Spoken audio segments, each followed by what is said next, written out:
À mon ami du monde voisin, je t'écris parce que ma journée a dérapé pour une raison que tu trouveras étrange mais peut-être utile. Ici chacun vit avec un budget carbone personnel et je viens d'en franchir la limite. Je vais tout te raconter avec des mots simples et honnêtes. Je tape ces phrases sur un clavier usé qui compte aussi mon empreinte, touche après touche. Chez nous, le dioxyde de carbone est une unité de vie, comme la monnaie et comme le temps. On reçoit une dotation annuelle sur une application officielle et on dépense à chaque geste. Prendre un bus consomme un peu, prendre un avion consomme beaucoup. Acheter des fraises en hiver coûte plus que des pommes locales, et personne ne s'en étonne. Ce matin j'ai ouvert l'application et j'ai vu mon compteur en rouge. Il me restait 3 jours avant le renouvellement et seulement quelques grammes disponibles. Mon erreur s'appelle la hâte, car j'ai voulu être à 2 endroits à la fois. J'avais promis de rejoindre Maëlle, qui a quitté notre ville il y a 1 an. Elle ne va pas bien et elle voulait un visage ami sans écran. Le train de nuit était complet et j'ai choisi un vol court. Je me suis dit que je rachèterais des unités à quelqu'un qui en a trop. Cette idée est légale chez nous, car le marché d'échange fonctionne comme une bourse. Le prix varie chaque semaine selon l'offre et la demande. Parfois c'est doux comme une brise, parfois c'est dur comme une pierre. J'ai trouvé une offre tard dans la soirée et j'ai cru que tout irait bien. Mais le vendeur avait déjà promis ses unités à une association de quartier. La transaction a été annulée au dernier moment et mon vol a englouti mon quota. L'application m'a notifié une sanction de mobilité pendant 30 jours. Je suis autorisé à marcher et à pédaler mais je n'ai plus accès au transport motorisé. C'est dur à lire et c'est encore plus dur à vivre. Alors je respire et je t'explique comment tout cela a commencé ici. On a adopté le passeport carbone après une suite d'étés brûlants et d'hivers sans neige. Les débats ont duré des années et la peur ne suffisait pas à convaincre. C'est la clarté qui a gagné, car le système est simple à comprendre. On ne punit pas des personnes, on gère un stock commun avec des règles communes. Chaque citoyenne reçoit une part, comme on reçoit des jours de congés payés. Chacune peut céder une part, comme on prête un livre à quelqu'un qu'on aime. Les achats courants se déduisent automatiquement via les tickets numérisés. Les appareils mesurent l'électricité et les véhicules notent les trajets. Notre police du carbone n'est pas armée, elle fonctionne surtout par audit. On a appris à demander des comptes sans se déchirer. Les enfants font des projets d'épargne carbone comme des châteaux de sable. Ils rêvent d'un voyage au bord de la mer payé par une année de vélo. Ma grand-mère garde ses unités pour allumer le four à pain de la fête du village. Mon voisin donne chaque mois un petit don de carbone à la clinique. Les exceptions existent pour la santé, la maternité et les urgences vitales. On a mis du temps à dessiner des garde-fous contre l'injustice. Les quartiers pauvres reçoivent un bonus et des conseils pratiques.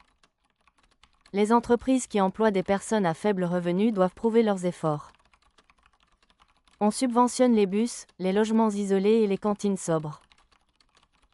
Au début j'étais fière de ce système et je le suis encore.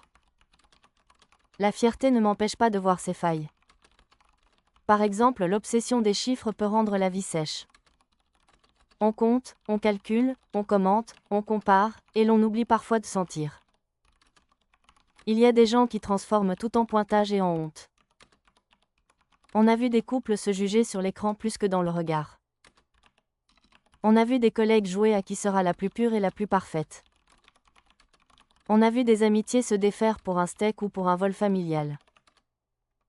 Moi aussi j'ai glissé sur ce terrain. Après l'annonce de ma sanction, je me suis dit que j'étais une mauvaise citoyenne. Je me suis sentie petite comme une fourmi sous la pluie. Puis j'ai relu les messages de Maëlle et j'ai compris que mon geste venait de l'attachement. L'attachement n'efface pas la conséquence et je l'accepte. Je vais marcher davantage et j'irai à vélo quand je pourrai.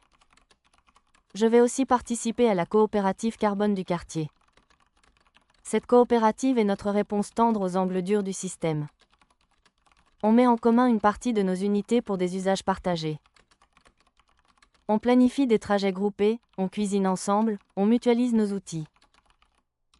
Quand quelqu'un doit parcourir des kilomètres pour voir une mère malade, on l'aide. On prête du carbone comme on prête du temps, avec une confiance encadrée. Cette confiance n'est pas naïve, elle repose sur des engagements écrits. Chaque membre s'engage à rendre sous forme de coups de main et d'actions sobres. Cette semaine, je vais animer un atelier pour réparer des vélos du parc social. J'apprends en même temps que j'aide et cela me fait du bien. Je vois aussi des effets inattendus sur notre culture. Les festivals ont changé leur manière de tourner et de monter des scènes. Les artistes promeuvent des tournées plus lentes et des dates plus proches. Le public découvre le charme des salles petites et des rues piétonnes. Les menus des cantines racontent l'origine de chaque plat avec une petite ligne. La petite ligne indique le coût carbone et la joie attendue. On sourit quand la joie est grande et le coût est bas. On discute quand la joie est petite et le coût est grand. Ce débat n'abîme pas l'appétit, il l'éclaire. Parfois on se fâche et c'est normal, car on parle de la manière de vivre. Les métiers ont aussi bougé sous l'effet de ces règles. Les livreuses et les infirmières obtiennent des marges spéciales pour leur trajet. Les personnes qui travaillent de nuit reçoivent un soutien pour les transports. Les bureaux apprennent à organiser des semaines hybrides vraiment utiles. Les managers ont cessé d'aimer la présence pour la présence. Ils préfèrent maintenant des objectifs lisibles et des réunions courtes. Je te jure que c'est un progrès discret mais profond. Les enfants rient de nos anciens embouteillages comme d'une légende urbaine. Ils nous demandent pourquoi on croyait que la vitesse rendait toute chose belle. Nous avons du mal à répondre sans rougir. Pourtant, je ne voudrais pas te peindre un tableau sans tache. Les fraudes existent et elles blessent la confiance. On a découvert des réseaux qui falsifiaient des reçus pour blanchir des dépenses. Des personnes vendent de faux certificats qui semblent vrais au premier regard. Il y a des consultants qui promettent des miracles et ne livrent que du vent. On a mis en place des audits tournants dans les coopératives. Les audits ne sont pas là pour humilier mais pour apprendre. Ils détectent des erreurs et des angles morts, pas seulement des tricheuses. Je me suis trompée un jour en comptant des trajets et j'ai corrigé le soir même. Cette correction m'a soulagée comme une pluie d'été sur un toit chaud. Tu vois, je reviens toujours à des images simples pour ne pas me perdre. La simplicité évite la fatigue morale et aide la mémoire. J'aimerais que tu comprennes surtout la valeur cachée que nous avons gagnée. Cette valeur s'appelle l'attention partagée. Nous regardons nos gestes avec une sorte de douceur vigilante. Nous calculons mais nous n'oublions pas d'écouter ce que nous désirons vraiment. Je crois que le système n'est supportable que si l'on cultive cette douceur. Sans elle, les règles se changent en chaînes et en soupirs. Hier soir, une adolescente m'a parlé de son carnet d'envie. Dans ce carnet, chaque envie est notée avec une petite étoile pour la joie. Et une petite goutte pour le coût carbone estimé. Elle choisit les envies à forte étoile et faible goutte pour la semaine. Elle garde une envie à grande goutte pour un jour spécial avec sa mère. Cette méthode est belle et modeste et je l'ai adoptée. Maëlle m'a écrit que sa ville à elle n'a pas de passeport carbone. Elle me dit qu'elle se sent parfois perdue devant la liste infinie des offres. Elle achète des choses dont elle n'a pas besoin et elle s'en veut ensuite. Je lui ai répondu que nous aussi nous sommes parfois perdus. Aucun système ne remplace le fait de se demander ce qui compte. Ce matin, j'ai lissé la page qui raconte ma sanction et je me suis préparée. Je dois aller travailler à pied et cela prendra 50 minutes. J'ai mis de bonnes chaussures et j'ai téléchargé un livre audio gratuit. Je me suis préparée à regarder les arbres de l'avenue. J'ai pris un peu d'avance pour croiser la boulangère avant la fermeture. Elle me garde un pain qui a cuit avec les copeaux du menuisier. Le menuisier donne ses copeaux à la boulangerie car ils sont secs et légers. On a créé un cercle simple entre deux commerces voisins. Le cercle évite du gaz et crée des sourires. Tu vois comment une règle peut susciter des gestes créatifs. Ce n'est pas la peur qui crée ces gestes, mais la fierté de faire mieux ensemble. Parfois je me demande ce que cela fait chez toi de vivre sans ce passeport. Est-ce que la liberté te grise au point de te fatiguer? Est-ce qu'un cadre te soulagerait ou te blesserait? Est-ce que la ville changerait si chaque trajet avait un goût et un prix visible? Est-ce que l'amour serait plus attentif si l'on devait offrir des unités au lieu de fleurs? Une amie a reçu pour son anniversaire un carnet d'unités pour la danse. Elle s'est sentie regardée comme une personne et non comme un chiffre. Ce cadeau lui a donné l'audace de reprendre des cours après un deuil. Elle m'a dit que la danse lui a rendu la mémoire du corps.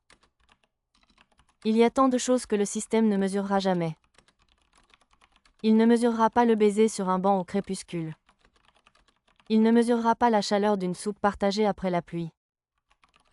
Il ne mesurera pas la paix de l'esprit quand on choisit de renoncer.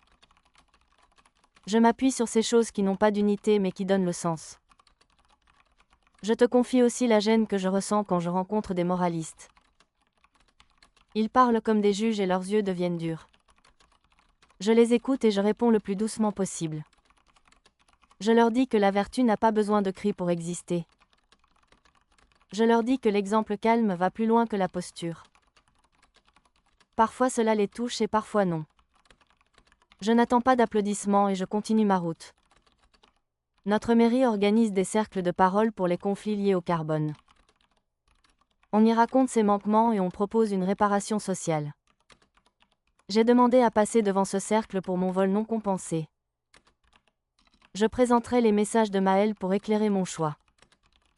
Je proposerai d'animer des ateliers de cuisine sobre pour le centre jeune. Je crois à cette justice éducative et je veux qu'elle s'enracine. Si tu veux comprendre la force de notre monde, écoute nos grands-mères. Elles se rappellent des années où l'on réparait et où l'on prenait son temps. Elles ne veulent pas revenir en arrière mais elles veulent sauver l'essentiel. Elles disent que la sobriété peut être joyeuse si elle est partagée. Elles m'ont appris à faire une fête avec peu de carbone et beaucoup de rire. On a fait un bal avec un groupe local et des lampions à dynamo. On a servi une soupe, un fromage, des pommes et un gâteau aux noix. Personne n'a réclamé des plats compliqués et tout le monde a dansé tard. La police n'a pas eu à intervenir et les voisins ont dormi fenêtres ouvertes. Le lendemain, la place était propre et je me suis sentie riche. Je ne veux pas te donner une leçon car je sais si peu de choses. Je te tends seulement une histoire parmi d'autres possibles. Chez toi, une autre voie existe peut-être pour relier liberté et soin. Je crois que chaque monde invente sa propre grammaire du bien commun. Notre grammaire passe par des chiffres mais elle vise une musique. On ajuste les notes chaque année et l'orchestre reste imparfait. L'important est de jouer assez juste pour ne pas couvrir la voix des plus fragiles. J'écris lentement car je veux que chaque phrase respire. Je me relis et je corrige quelques mots qui sonnaient trop secs. Je veux que tu entendes ma voix sans cri ni chuchotis. Je veux que tu sentes la place que tu as dans ce récit. Car ce qui me retient en marchant, ce n'est pas la sanction, c'est le lien. Le lien avec toi me rappelle pourquoi j'accepte nos règles. J'accepte pour que d'autres puissent encore respirer sous un ciel doux. J'accepte pour que ma nièce puisse connaître des hivers avec un peu de neige. J'accepte pour que les mains de ma mère sentent encore l'odeur du pain chaud. Ce soir, je déposerai mon téléphone sur la table et je laisserai mon compteur dormir. Je cuisinerai une ratatouille avec des légumes du marché. Je boirai une tisane au tilleul et j'écouterai la rue apaisée. J'écrirai à Maëlle pour lui proposer un voyage lent aux prochaines vacances. Nous partirons en train et nous ferons des haltes chez des amis. Nous marcherons sur des chemins de halage et nous parlerons sans écran. Nous rirons de mes chaussures et de son sac trop grand. Nous mettrons une carte sur la table et nous tracerons des lignes à main levée. Cette carte ne comptera pas des grammes mais des souvenirs. Je sais que je dois conclure car tu as ta propre journée à vivre. Je te remercie de m'avoir lu jusqu'ici avec patience. Garde ce message comme on garde une photo qui rappelle une décision. Si jamais votre monde doit choisir un garde-fou, choisis-le avec douceur. Donne-toi le droit de dire non à l'excès et oui à l'élan. Donne-toi le droit de ralentir sans honte et d'aimer sans calcul. Donne-toi des règles qui soutiennent, pas des règles qui écrasent. Et quand tu te trompes, répare sans te détester. Je t'envoie une poignée de courage depuis ma fenêtre ouverte. Le soir descend sur la ville et les vélos rentrent comme des oiseaux. J'entends les voisins qui rangent des tables de bois sous un ciel clair. Mon cœur bat calmement et je me sens à ma place. Je te quitte pour aujourd'hui avec une promesse tranquille. Je marcherai demain aussi et j'appellerai Maël pour lui dire bonjour. Je te réécrirai quand ma sanction sera levée et que j'aurai appris autre chose. D'ici là, je te souhaite des jours assez légers pour que la joie passe. Je te salue avec gratitude et je referme doucement ce courrier. Ton ami du monde voisin te confie ce récit et t'embrasse avec délicatesse. Ton ami du monde voisin, qui te parle depuis une ville où chaque souffle compte. Merci d'avoir écouté cette lettre jusqu'au bout avec ton temps et ton attention. Si tu as aimé cet épisode, je t'invite à mettre un pouce, à t'abonner et à laisser un commentaire. Tu peux soutenir la chaîne grâce au QR code en bas à droite de la vidéo ou via le lien dans la description. Dans la description, tu trouveras aussi des liens vers d'autres œuvres d'une série très différente que nous publions en parallèle. Je te dis au revoir avec chaleur et j'espère te retrouver pour le prochain voyage entre nos mondes.